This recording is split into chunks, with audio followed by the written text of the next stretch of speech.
ஞானியின் தத்துவம். ராயருடைய அரண்மனையில் இருக்கக்கூடிய அப்பாஜியோட அவரை தோக்கடிக்கணும் அப்படின்றதுல எல்லாரும் குறியாக இருந்தாங்களாம். அதுக்காக டில்லி பாதுஷா என்ன பண்ணாராம், ஒரு தத்துவ ஞானியை அவங்க அரண்மனைக்கு அனுப்பி வச்சாராம். அப்பன்னு பார்த்து ராயரோட அரண்மனையில் எல்லாரும் அந்த தத்துவ ஞானியை வரவேற்று எல்லாரும் அரண்மனையில் தங்க வச்சுருந்தாங்களாம். அடுத்த நாள் ராயர் என்ன பண்ணாராம், நீங்கள் அப்பாச்சியை சந்திக்கணும் அப்படின்னாக்கா நீங்கள் காலையில் பாருங்கள், அரண்மனைக்கு வாங்கன்னு சொல்லிட்டு வர சொல்லியிருந்தாங்களாம்.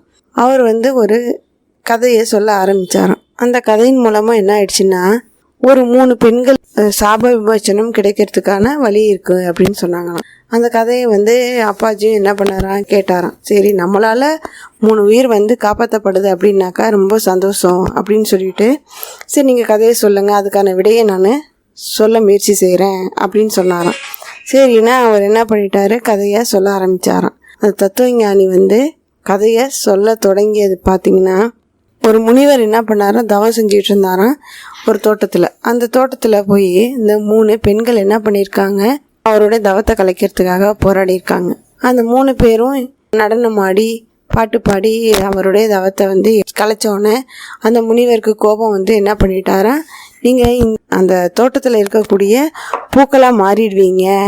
எப்போ யார் உங்களுக்கு சரியான பதிலை சொல்கிறாங்களோ, அதாவது நீங்கள் தான் உண்மையான பூக்கள் அப்படின்னு சொல்கிறாங்களோ, அப்போ தான் அவங்களுடைய சாபம் தீரும் அப்படின்னு சொல்லி அந்த முனிவர் என்ன பண்ணிட்டார், போயிட்டாராம்.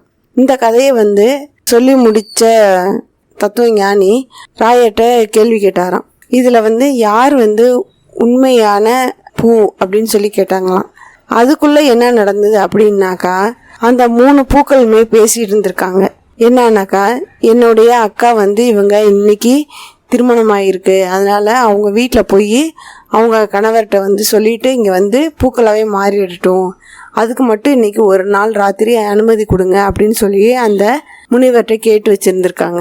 சரின்னு அந்த முனிவர் என்ன பண்ணிட்டாராம், அதுக்கான ஒத்துழைப்பை கொடுத்து நீ திரும்ப என்னை ஏமாத்திடாமல் வந்துடணும் அப்படின்னு சொல்லி அனுப்பியிருக்கிறாரு. இந்த நேரத்தில் நான் முக்கியமாக பதிவு செய்கிறேன் அப்படின்னு சொல்லிட்டு இந்த கதையை முடித்தாராம் அந்த தத்துவஞானி. உடனே அப்பாஜி என்ன பண்ணாராம், நான் உங்களுக்கு உடனே பதில் சொல்ல முடியாது, அதனால் ஒரு நாள் கொடுங்க, நான் அடுத்த நாள் நான் பதிலை சொல்லிடுறேன் அப்படின்னு சொல்லிட்டு அவரும் என்ன பண்ணாராம், வீட்டுக்கு போயிட்டாராம்.